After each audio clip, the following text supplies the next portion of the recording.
ঠিক আছে। আরে বসেন না।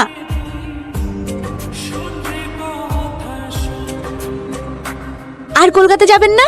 আবার কলকাতা কি করতে যাব? গ্রাজুয়েশন তো কমপ্লিট, গত মাসে ফাইনাল পরীক্ষা হয়ে গেল যে। হ্যাঁ আকাশ, তোমার হয়ে গেছে মধু। সে এতটুকু বেলায় দেখেছি। তোমার আব্বা মা ভালো আছে তো? হ্যাঁ ভালো আছে, আপনি ভালো আছেন তো আন্টি? আরে থাক মতো থাক, এতদিন আসার সময় হলো, বোনকে ফোন করে করে হাঁপিয়ে গেছি। অত লজ্জা কিসে? নিজের বাড়ি আসবে, বেড়াবা, খাবা, তবে তো ভালো লাগবে। হ্যাঁ, আমাকে চিনতে পারছো? আমি পিয়ার বেটি। ভালো আছেন বেটি? হ্যাঁ, ছোটবেলায় আমার কাছেই তো বেশি থাকতা, ভুলেই তো গেছো আমাদেরকে। এখন আর ওসব কথা মনে থাকে?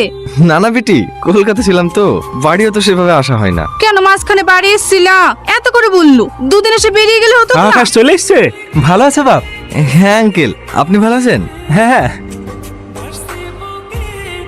করলি কেন? কি করলো? নাটক করছি আমি প্রিয়া। আমাকে ফাঁসালি কেন তাই বল। ও যে কোনো আমাকে প্রিয়া ভাবছে। হ্যাঁ, বিয়ে করে ফেলবি? আমি বিয়ে করবো।